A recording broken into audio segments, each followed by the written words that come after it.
देख रहे हैं इंडार्क राजकुमार के साथ। इंडार्क में आज की कहानी हमारे साथ शेयर की है वीरपाल सिंह जी ने। तो चलिए बढ़ते हैं आज की कहानी की ओर।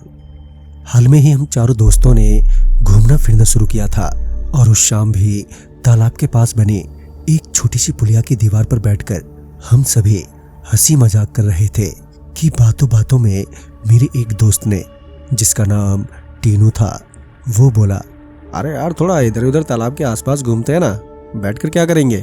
इस पर मेरे बाकी के साथियों ने भी कहा, हाँ भाई बात तो बिल्कुल सही है, चलो चलते हैं। अब हम सभी दोस्त बातें करते करते तालाब के अंतिम छोर तक पहुंच गए। फिर हम वहीं खड़े होकर बतलाने लगे। बतलाते हुए अब हमें काफी देर हो गई थी और अंधेरा भी हो ही गया था। बातें करते हुए जैसे ही हम वापस मुड़े कि तालाब के किनारे खड़ा एक झूड़ जोर से हिलने लगा और तभी एक हवा का झोंका जो अचानक ही उठा था वो हमारे ऊपर से तेजी से गुजरा और एक पल में ही वो हवा का झोंका पता नहीं कहां चला गया। ऐसा अचानक होता देख हम सभी हैरान हो गए क्योंकि आसपास का माहौल बिल्कुल ठीक था। फिर ये क्या था, इस बारे में हम बातें कर ही रहे थे कि तभी किसी की रोने की आवाज सुनाई दी। वो आवाज एक बच्चे की थी जिसे सुनकर अब हम और भी चक्कर में पड़ गए कि आखिर ये हो क्या रहा है। ये वाकई एक सोचने वाली बात थी। उस बच्चे की आवाज सुनकर जहां हम सारे थोड़ा सहम गए थे, तो वहीं टीनू को ये जानना था कि आखिर इतनी रात गए ये किसका बच्चा रो रहा है। टीनू तो ये बोलते हुए तालाब के उस ओर चल दिया, मगर बाकी के हम सभी लोग थोड़ा हिचकिचा के चलते हुए पीछे ही छूट गए। और फिर जब हम तीनों पीछे से टीनू के पास पहुंचे तो हमने पाया कि टीनू किसी बच्चे की तरह तालाब के किनारे खेल रहा है।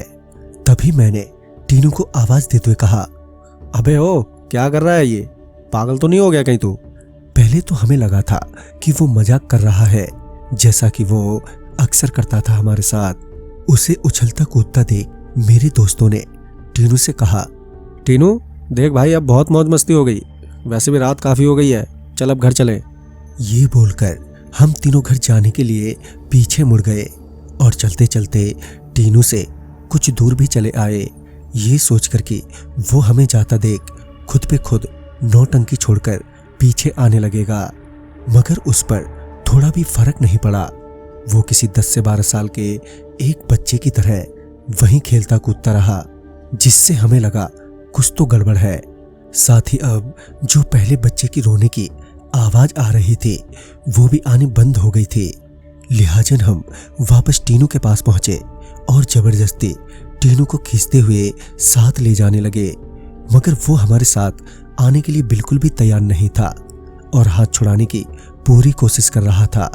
लेकिन फिर भी हम टीनू को किसी तरह से खींचते हुए काफी दूर तक ले आए थे।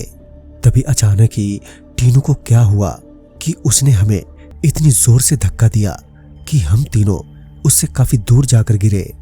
हमसे छूटते ही टीनू चिल्लाते हुए तालाब की ओर भाग गया। इसी बीच हम तीनों को थोड़ी चोट भी आ गई थी, पर हम जल्दी से उठे और टीनू के पास पहुंचे तो पाया कि टीनू औंधे मुंह नीचे पड़ा हुआ है। तभी हम तीनों ने उसे जल्दी से उठाया तो पाया कि वो मरा पड़ा है।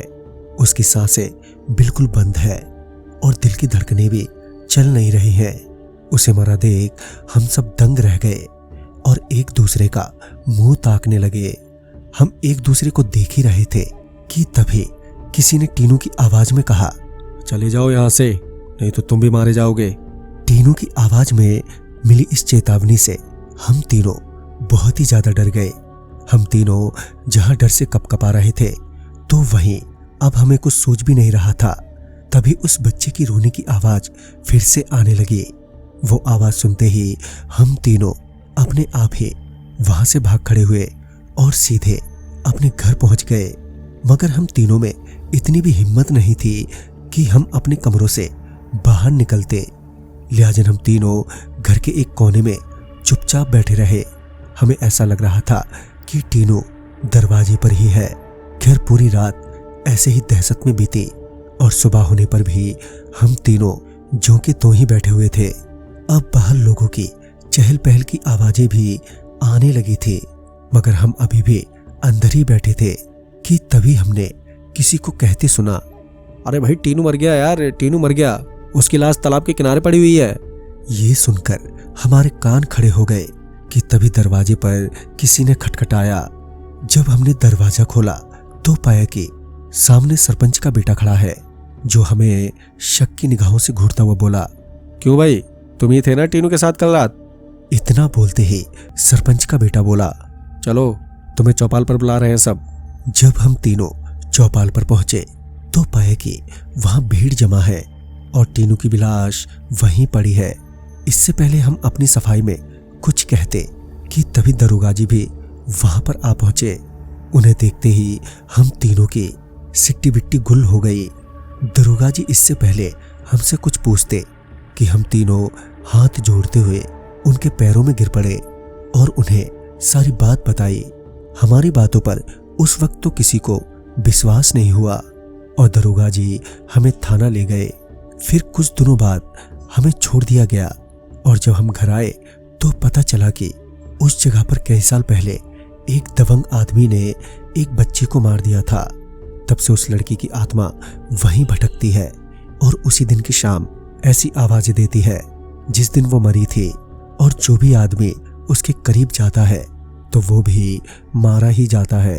ऐसे कई हादसे उसी दिन पहले भी हो चुके हैं।